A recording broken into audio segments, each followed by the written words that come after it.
हमारा अगला टॉपिक है ट्यूबो इलेक्ट्रिक सीरीज।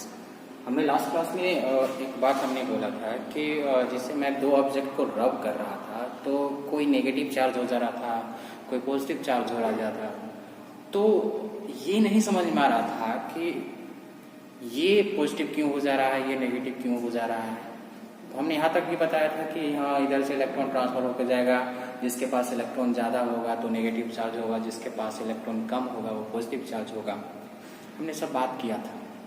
बट हमने एक चीज़ देखा था कि जैसे हमने प्लास्टिक रख लिया था और फर, तो फर क्या हो गया था, पॉजिटिव चार्ज, और ये क्या हो गया था, नेगेटिव चार्ज। बट मेरे मन में ये क्वेश्चन आया था कि ये नेगेटिव क्यों हुआ, ये नेगेटिव क्यों नहीं हुआ, ये पॉजिटिव क्यों हुआ, ये पॉजिटिव क्यों नहीं हुआ। ऐसा भी तो हो सकता था कि ये पॉजिटिव चार्ज होता है, ये नेगेटिव चार्ज हो जाता है। आज हम इसी को समझेंगे कि आखिर में नेगेटिव चार्ज क्यों हुआ प्लास्टिक रड, और ये फर क्यों पॉजिटिव चार्ज हुआ। चलिए देखते हैं। तो इसको समझने के लिए कि ये नेगेटिव चार्ज क्यों हो रहा है, ये पॉजिटिव क्यों हो रहा है, ये नेगेटिव क्यों नहीं हुआ, ये पॉजिटिव क्यों नहीं हुआ, इसको समझने के लिए हमने बोला था कि कंसेप्ट बताऊंगा जिसकी वजह से हमें पता चलेगा, जिसका नाम है इलेक्ट्रॉन एफिनिटी। जिसका नाम है इलेक्ट्रॉन एफिनिटी। चलिए इलेक्ट्रॉन एफिनिटी देखते हैं कि इलेक्ट्रॉन एफिनिटी क्या होता है, उसके बाद पूरा कंसेप्ट पता चल जाएगा कि आखिर क्यों ऐसा हुआ। इलेक्ट्रॉन एफिनिटी क्या होता है, इलेक्ट्रॉन एफिनिटी क्या होता है। तो देखिए लिखा हुआ है कि the neutral atoms likelihood of gaining an electron, likelihood gaining an electron. यानी कहने का मतलब ये है कि अगर मान लीजिए कि ए मार्कर मान लीजिए न्यूट्रल है, क्या है, न्यूट्रल है, तो इस मार्कर का एटम भी क्या होगा, न्यूट्रल। अगर मान लीजिए ये मार्कर न्यूट्रल है, यानी ये बॉडी जो है न्यूट्रल है, तो इस बॉडी का एटम भी क्या होगा, न्यूट्रल। तो अगर मान लीजिए कि अगर इस बॉडी के एटम जो न्यूट्रल है, उस एटम के पास अगर प्रोबेबिलिटी है, संभावना है आसपास के इलेक्ट्रॉन को गेन करने का, या बोलिए अट्रैक्ट करने का, तो बोलेंगे इस बॉडी के पास इलेक्ट्रॉन एफिनिटी है। एक्चुअली एफिनिटी का मतलब होता है अट्रैक्शन। एफिनिटी का मतलब ही होता है अट्रैक्शन। कहने का मतलब ये है कि अगर मान लीजिए ये न्यूट्रल बॉडी है तो इसका एटम भी न्यूट्रल होगा। तो इस बॉडी के जो एटम के न्यूट्रल है, तो एटम का मतलब उस एटम के पास संभावना होता है, प्रोबेबिलिटी होता है कि आसपास के जो इलेक्ट्रॉन है, उसके रेंज में जो इलेक्ट्रॉन है उसको अट्रैक्ट करे या अट्रैक्ट करने की संभावना हो, तो उसको बोलेंगे इलेक्ट्रॉन एफिनिटी। फिर से रिपीट कर रहा हूँ, उसको अच्छे से आप समझेंगे। ये बॉडी मान लीजिए क्या है, न्यूट्रल है, चार्ज नहीं। अगर ये न्यूट्रल है तो इसका एटम भी न्यूट्रल होगा। अगर इसके एटम के पास अगर एबिलिटी है, क्या एबिलिटी है, या बोलिए क्या है, मतलब प्रोबेबिलिटी है, इसके एटम के पास प्रोबेबिलिटी है, संभावना है कि आसपास का जो इलेक्ट्रॉन है उसको गेन करे या अट्रैक्ट करे। अगर ऐसा है, उसके पास संभावना है अट्रैक्ट करने का या गेन करने का, तो बोल देंगे कि इसके पास इलेक्ट्रॉन एफिनिटी है, इसके पास इलेक्ट्रॉन एफिनिटी है। यानी कि इलेक्ट्रॉन एफिनिटी क्या है, सिंपल है कि अगर कोई बॉडी का न्यूट्रल एटम है, अगर उस एटम के पास संभावना है आसपास के इलेक्ट्रॉन को अट्रैक्ट करने का या गेन करने का, तो बोलेंगे कि उस बॉडी के पास इलेक्ट्रॉन एफिनिटी है, उस ऑब्जेक्ट के पास इलेक्ट्रॉन एफिनिटी है। जैसे फॉर एग्जांपल लेते हैं, जैसे हम लोग लिए थे प्लास्टिक रड,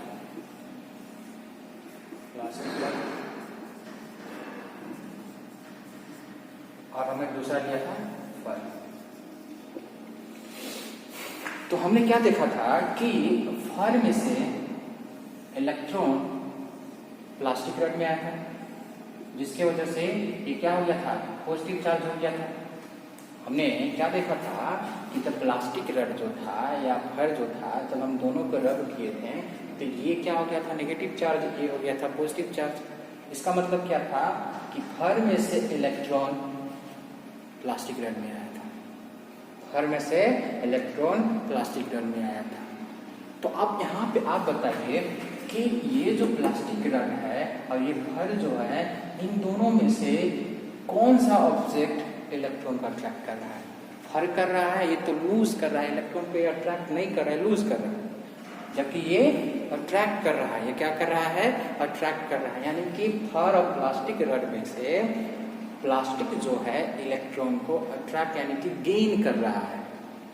ये क्या कर रहा है, गेन कर रहा है। ये गेन नहीं कर रहा है, ये लूज कर रहा है। तो हम बोल सकते हैं कि इन दोनों में से प्लास्टिक रड जो है इलेक्ट्रॉन को गेन कर रहा है, इलेक्ट्रॉन को गेन कर रहा है, अट्रैक्ट कर रहा है। यानी कि इसके पास, प्लास्टिक रड के पास इलेक्ट्रॉन को गेन करने की संभावना यानी कि प्रोबेबिलिटी ज्यादा है। किसके कंपैरिजन में, भर के कंपैरिजन में। इसीलिए तो ये इलेक्ट्रॉन को अट्रैक्ट किया, गेन किया, जबकि ये नहीं किया, ये लूज किया। ये क्या किया, लूज किया। तो हम बोल सकते हैं इन दोनों को देखते हुए कि इलेक्ट्रॉन को गेन किया, अट्रैक्ट किया, इसलिए प्लास्टिक रड के पास इलेक्ट्रॉन एफिनिटी ज्यादा होगा इसके कंपैरिजन में। यानी कि therefore electron affinity of plastic rod is greater than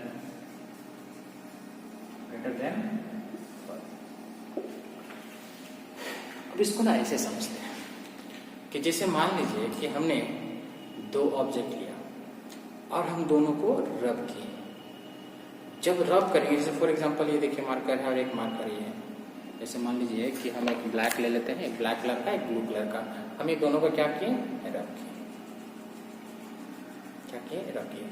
अगर मान लीजिए ये ब्लैक वाला मार्कर जो है इसके पास इलेक्ट्रॉन एफिनिटी ज्यादा है, किसके कंपैरिजन में, इसके कंपैरिजन में, तो होगा क्या कि ये इलेक्ट्रॉन को गेन करेगा ज्यादा इसके कंपैरिजन में। यानी कि अगर ये दोनों ऑब्जेक्ट को हम रब करते हैं तो ये मान लीजिए कि इसके पास इलेक्ट्रॉन एफिनिटी ज्यादा है, यानी कि इलेक्ट्रॉन को अट्रैक्ट करने की संभावना इसके पास इसके कंपैरिजन में ज्यादा है। अगर ज्यादा है तो अगर इन दोनों को रब करेंगे तो ये इलेक्ट्रॉन को गेन करेगा, ये इलेक्ट्रॉन को लूज करेगा।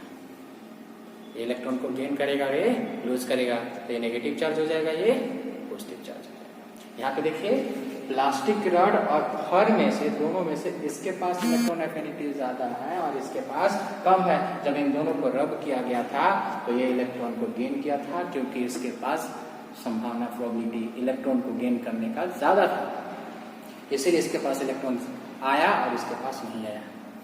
समझे? यानी कि ये नेगेटिव चार्ज हुआ, ये पॉजिटिव चार्ज हुआ। समझ में आया? एक और एग्जांपल लेते हैं।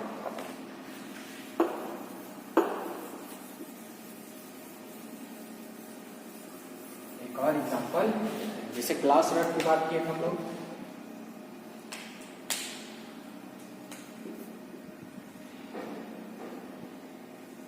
ग्लास रड और दूसरा क्या था, सिल्क था। तो हमने क्या देखा था कि यहाँ पे इलेक्ट्रॉन इधर है, यानी कि हमने क्या देखा था कि ग्लास रड जो था पॉजिटिव चार्ज था और सिल्क क्या था, नेगेटिव चार्ज था। यानी कि ये पॉजिटिव चार्ज था, ये नेगेटिव चार्ज था। यानी कि यहाँ पे ग्लास रड और सिल्क में से सबसे ज्यादा इलेक्ट्रॉन एफिनिटी किसके पास है? ऑफ कोर्स अगर सिल्क इलेक्ट्रॉन को गेन कर रहा है तो इसके पास इलेक्ट्रॉन गेन करने की जो प्रोबेबिलिटी है, लाइक्लीहुड जो है, यानी कि सिंपल अट्रैक्ट करने का जो संभावना है सिल्क के पास, तो ग्लास रड के कंपैरिजन में ज्यादा है। ग्लास रड के कंपैरिजन में सिल्क के पास ज्यादा है। इसीलिए तो ये इलेक्ट्रॉन को ग्लास रड से अट्रैक्ट किया है, यानी कि गेन किया है, जबकि ये नहीं किया। बात समझ में आ रहा है? यानी कि हम बोल सकते हैं कि सिल्क के पास इलेक्ट्रॉन एफिनिटी ज्यादा है ग्लास रड के कंपैरिजन में, इसीलिए सिल्क इलेक्ट्रॉन को गेन किया कहां से? ग्लास रड से। इसीलिए ये सिल्क क्या हुआ था, क्योंकि ये गेन किया था, इसके पास इलेक्ट्रॉन ज्यादा हो गया था, इसलिए क्या हुआ था? पॉजिटिव चार्ज, नेगेटिव चार्ज हुआ था और ये पॉजिटिव चार्ज हुआ था। तो क्या मैं बोल सकता हूं कि electron affinity of silk is greater than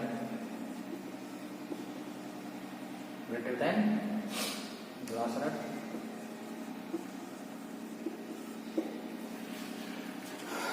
बात समझ में आया? यानी कि ये समझ में आया कि इलेक्ट्रॉन एफिनिटी का मतलब होता है इलेक्ट्रॉन को अट्रैक्ट करने की संभावना, यानी कि probability of gaining of electron, यानी कि इलेक्ट्रॉन को गेन करने की संभावना को ही हम लोग क्या बोलते हैं? Electron affinity. जिसके पास इलेक्ट्रॉन गेन करने की संभावना ज्यादा होगा, प्रोबेबिलिटी ज्यादा होगा, उसके पास इलेक्ट्रॉन एफिनिटी ज्यादा होगा। मान लीजिए दो ऑब्जेक्ट है, इस ऑब्जेक्ट के पास अगर इलेक्ट्रॉन को गेन करने का प्रोबेबिलिटी ज्यादा है इसके कंपैरिजन में, तो ये इसके पास इलेक्ट्रॉन एफिनिटी ज्यादा होगा और इसके पास कम होगा। समझ में आया? अगर मान लीजिए कि इसके पास इलेक्ट्रॉन एफिनिटी ज्यादा है, इस पे कम है, और इन दोनों पे से रब करते हैं तो इलेक्ट्रॉन इसमें ट्रांसफर होगा, यहाँ से लूज होगा, यहाँ पे आएगा इलेक्ट्रॉन तो नेगेटिव चार्ज हो जाएगा, ये पॉजिटिव चार्ज हो जाएगा। बात समझ में आ रहा है? क्लियर है? यानी कि यहाँ हमें समझ में आ गया है कि अगर दो ऑब्जेक्ट को हम रब करते हैं तो हम यहाँ पे अब बता सकते हैं कि कौन सा नेगेटिव चार्ज होगा, कौन सा पॉजिटिव चार्ज होगा। किसके बेसिस पे? इलेक्ट्रॉन एफिनिटी के बेसिस। यानी कि अगर मान लीजिए जिसके पास इलेक्ट्रॉन एफिनिटी ज्यादा होगा वो इलेक्ट्रॉन को गेन करेगा, इलेक्ट्रॉन को गेन करेगा तो नेगेटिव होगा, अगर इलेक्ट्रॉन एफिनिटी कम होगा तो इलेक्ट्रॉन को लूज करेगा, यानी कि वो पॉजिटिव चार्ज होगा। बात समझ में आ रहा है? यानी कि अगर आपको बताना है कि दो ऑब्जेक्ट को रब कर रहे हैं और रब करने के बाद हमें ये बताना है कि कौन नेगेटिव चार्ज होगा, कौन पॉजिटिव चार्ज होगा, तो आपको पहले ये सोचना होगा कि उन दोनों ऑब्जेक्ट में से किसके पास इलेक्ट्रॉन एफिनिटी ज्यादा है। जिसके पास ज्यादा होगा वो नेगेटिव चार्ज होगा, जिसके पास कम होगा वो पॉजिटिव चार्ज होगा। अब इसी को कंसेप्ट में रखते हुए हमने एक सीरीज तैयार किया है जिसका नाम है ट्रिबो इलेक्ट्रिक सीरीज, जिसका नाम है ट्रिबो इलेक्ट्रिक सीरीज। इस ट्रिबो इलेक्ट्रिक सीरीज में ये जो ट्रिबो जो वर्ड है, इस ट्रिबो वर्ड का मतलब होता है फ्रिक्शन। ट्रिबो वर्ड का मतलब होता है फ्रिक्शन और रबिंग। ट्रिबो जो ट्रिबो इलेक्ट्रिक सीरीज में जो वर्ड जो ट्रिबो लगा हुआ है, इसका मतलब होता है फ्रिक्शन और रबिंग। यानी कि इस सीरीज से हमें ये पता चलेगा कि इन सीरीज में से अगर कोई भी दो ऑब्जेक्ट को उठाते हैं और एक दूसरे के साथ रब करते हैं तो हमें पता चल जाएगा कि कौन सा नेगेटिव चार्ज होगा, कौन सा पॉजिटिव चार्ज होगा। जैसे मान लीजिए ग्लास और नायलॉन को रब करेंगे तो ग्लास कौन सा चार्ज होगा, पॉजिटिव या नेगेटिव? नायलॉन नेगेटिव होगा कि पॉजिटिव होगा? जैसे मान लीजिए लीड है, एस्बेस्टोस को हम लोग रब किए लीड के साथ, तो इसके पास कौन सा चार्ज होगा, पॉजिटिव या नेगेटिव? इसके पास कौन सा चार्ज होगा, पॉजिटिव या नेगेटिव? कोई भी दो उठा लीजिए, जैसे स्टील को हमने उठाया सिल्क के साथ, तो सिल्क और स्टील को रब करते हैं तो सिल्क के पास पॉजिटिव होगा कि नेगेटिव होगा, इसके पास पॉजिटिव होगा कि नेगेटिव होगा। ये सीरीज से हमें ये पता चल जाएगा। जैसे नहीं हमें होता है कंफ्यूजन कि सर हमारे पास मान लीजिए कोई क्वेश्चन हमसे पूछा कि मान लीजिए सर कि हमने क्या किया कि निकेल को और ग्लास को रब किया, तो सर ग्लास पे कौन सा चार्ज होगा रब करने के बाद, निकेल के पास कौन सा चार्ज होगा? सर दिमाग में तो समझ रहे हैं ना बात को कि मतलब मुसीबत हो जाएगा कि कैसे करें हम लोग। तो उसमें जैसे और मान लीजिए कोई कहा कि सर पेपर और फोटोन को रब करेंगे तो भाई याद तो नहीं रखेंगे ना कि अच्छा फोटोन और पेपर पे रब करते हैं तो इस पे चार्ज होता है, उस पे चार्ज हो जाता है, बड़ा मुसीबत हो गया। तो हमने क्या बोला कि अगर आपको दो ऑब्जेक्ट को रब करना है, जैसे मान लीजिए ग्लास और नायलॉन को रब कर रहे हैं और हमें बताना है कि ग्लास पे कौन सा चार्ज होगा, इस पे कौन सा चार्ज होगा, तो आपको क्या करना होगा, पता करना होगा कि दोनों में से किसके पास इलेक्ट्रॉन एफिनिटी ज्यादा है। अगर मान लीजिए दोनों को रब कर रहे हैं और हमें बताना रब करने के बाद कि चार्ज हुआ, बट ग्लास पे कौन सा पॉजिटिव या नेगेटिव, तो आपको पहले पता करना होगा कि इन दोनों के पास इलेक्ट्रॉन एफिनिटी किसके पास ज्यादा है, ग्लास का इलेक्ट्रॉन एफिनिटी ज्यादा है कि इसका है। अगर इलेक्ट्रॉन एफिनिटी पता कर लिए कि किसके पास ज्यादा है, नेगेटिव चार्ज वही होगा। जिसके पास इलेक्ट्रॉन एफिनिटी कम होगा उसके पास चार्ज पॉजिटिव होगा। बात समझे? चलिए, तो एक मैं ट्रिक देता हूं इलेक्ट्रॉन एफिनिटी को देखने के लिए कि किसके पास ज्यादा है और किसके पास कम है। अब क्योंकि हम याद भी तो नहीं रख सकते ना कि ग्लास के पास इलेक्ट्रॉन एफिनिटी कम है या ज्यादा है, उसके लिए मैं इसमें ट्रिक देता हूं जिस ट्रिक से आप आसानी से बता सकते हैं कि किसके पास इलेक्ट्रॉन एफिनिटी कम है और किसके पास ज्यादा है। देखिए 1 2 3 4 5 6 7 8 9 अप टू कितना गया है 90 तक। तो 1 से कहां तक जाएंगे 9 एंड 10 से 90, यानी कि सिंपल है, स्पीकर सुनना देता है, यानी कि 1 से 19 अगर मान लीजिए कहां से जा रहा है 1 से 19, जैसे 1 से 2 गए, 2 से 3 गए, 3 से 4 गए, 4 से 5 गए, 5 से 6, ऐसे ही जा रहे हैं नीचे तक। यानी कि ऊपर से जब नीचे जाएंगे तो इस सीरीज का इलेक्ट्रॉन एफिनिटी बढ़ेगा। यानी कि अगर हम ऊपर से जैसे जैसे नीचे आते जाएंगे इलेक्ट्रॉन एफिनिटी इंक्रीज करते जाएगा। यानी कि अगर हम 1 से लेकर 90 तक जाते हैं, जैसे 1 2 3 4 5 6, जैसे जैसे नीचे जाएंगे वैसे वैसे इलेक्ट्रॉन एफिनिटी बढ़ते जाएगा। यानी कि जो नीचे सिंबल दिखाया हूं ये क्या दिखा रहा है, हायर इलेक्ट्रॉन एफिनिटी। देखिए इसको समझाते हैं कैसे।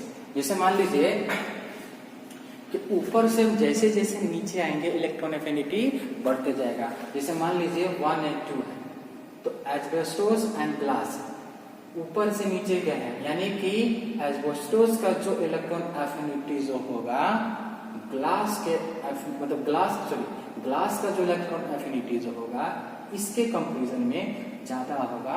क्यों?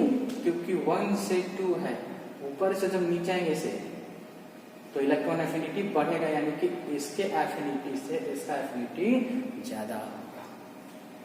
जैसे मान लीजिए फिर 2 से 3 है, तो 2 से 3 है तो ग्लास है नायलॉन है, तो 2 से 3 यानी कि नीचे आ रहे हैं, तो नीचे आएंगे तो इलेक्ट्रॉन एफिनिटी बढ़ेगा। इसका मतलब ये है कि ग्लास के एफिनिटी से नायलॉन का एफिनिटी ज्यादा है, नायलॉन का इलेक्ट्रॉन एफिनिटी ज्यादा है। ऐसे फिर देखिए फॉर एग्जांपल कि 3 से 4 आए, 3 से 4 आए, यानी कि नायलॉन का इलेक्ट्रॉन एफिनिटी से वुड का ज्यादा होगा, क्योंकि हम नीचे की तरफ आ रहे हैं। हम नीचे की तरफ आएंगे तो इलेक्ट्रॉन एफिनिटी बढ़ती जाएगा। इधर ले लेते हैं एग्जांपल, जैसे स्टील है, तो स्टील यानी 10 नंबर में 10 से 11 आते हैं, 10 से 11 आते हैं तो इलेक्ट्रॉन एफिनिटी बढ़ेगा। जैसे स्टील का जो इलेक्ट्रॉन एफिनिटी जो होगा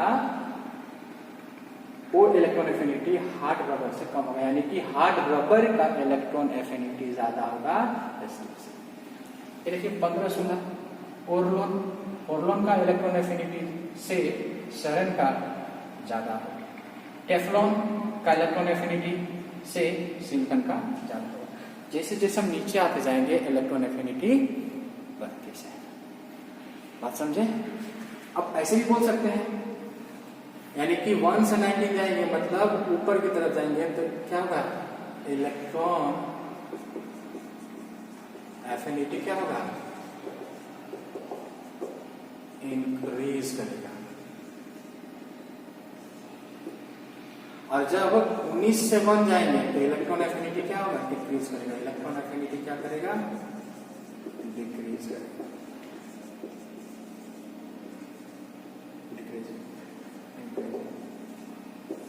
यानी कि अगर मान लीजिए हम 19, 18, 17 उल्टा रिवर्स जाते हैं इस तरह से 9, 8, 7, 6, 5, 2 जो भी है इस तरह से जाते हैं, तो यानी कि हम ऊपर जाते हैं कुछ ऐसे,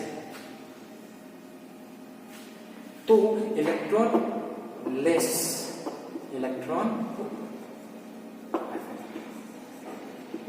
इसका मतलब ये है कि अगर मान लीजिए हम 5 से 4 जाते हैं, 5 से 4 जाते हैं, तो 5 से 4 जाते हैं तो इलेक्ट्रॉन एफिनिटी घटेगा, यानी कि 5 से 4 इलेक्ट्रॉन एफिनिटी डिक्रीज करेगा। जिसे कहने का मतलब है कि जो लीड के पास जो इलेक्ट्रॉन एफिनिटी होगा उससे वुड का कम होगा, यानी कि वुड और लीड में इलेक्ट्रॉन एफिनिटी किसका ज्यादा होगा, लीड का ज्यादा होगा, वुड का कम होगा। यानी कि अगर 5 to 4 जाते हैं ऊपर की तरफ तो इलेक्ट्रॉन एफिनिटी कम होगा। इसका मतलब ये है कि लीड का एफिनिटी से वुड का एफिनिटी कम होगा। क्या होगा, कम। एक और ले लेते हैं, जैसे मान लीजिए 9 to 8, 9 से 8 जाते हैं तो कोटन है और पेपर है, यानी कि कोटन का इलेक्ट्रॉन एफिनिटी जो होगा उससे कम होगा पेपर का, उससे कम होगा। यानी कि सिंपल है कि नीचे से ऊपर जाएंगे इलेक्ट्रॉन एफिनिटी घटेगा, ऊपर से नीचे का इलेक्ट्रॉन एफिनिटी बढ़ेगा। बात एक ही है। आप अगर याद रखना चाहते हैं ऊपर से नीचे का तो भी रखिए या नीचे से ऊपर रखिए, बात एक ही है। यानी कि सिंपल है, ऊपर से नीचे आएंगे तो नीचे वाला का इलेक्ट्रॉन एफिनिटी ज्यादा होगा, ऊपर वाला का कम होगा। जैसे मान लीजिए हम 2 इसको लेते हैं, अब आपको बताना है कि इन दोनों में से इलेक्ट्रॉन एफिनिटी किसका है ज्यादा। तो आप देखिए इस सीरीज में ऊपर कौन है नीचे कौन है, तो ये देखिए 3 नंबर है और ये 4 नंबर है। तो ये 3 नंबर ये 4 नंबर है, तो देखिए ये क्या है, अगर मान लीजिए ऊपर से नीचे आते हैं तो ऊपर से नीचे में क्या होता है, बढ़ता है, यानी कि वुड का ज्यादा होगा, इसका कम होगा। तो फॉर एग्जाम्पल ले लेते हैं इन दोनों का, तो स्टील और हार्ड रबर में बताना है कि किसके पास इलेक्ट्रॉन एफिनिटी ज्यादा है। तो आप क्या करेंगे, देखेंगे ऊपर से नीचे आना चाहते हैं आइए या नीचे से ऊपर जाइए, बात एक ही है। तो ऊपर से नीचे आएंगे तो आप क्या देखेंगे, हार्ड रबर है, यानी कि ऊपर से नीचे जब आते हैं तो इलेक्ट्रॉन एफिनिटी बढ़ता है, इलेक्ट्रॉन एफिनिटी बढ़ता है। तो बताइए 10 से कराएं तो क्या इसका ज्यादा होगा अपनी इलेक्ट्रॉन एफिनिटी, इसका कम होगा कि नहीं होगा। बात समझ में आया। चलिए मानते हैं इन दोनों का लेते हैं, इन दोनों में सिंथेटिक रबर और पोरलो में बताना है किसके पास इलेक्ट्रॉन एफिनिटी ज्यादा है। तो बताइए किसके पास ज्यादा होगा, ऊपर से नीचे, यानी कि नीचे आएंगे तो बढ़ेगा, यानी कि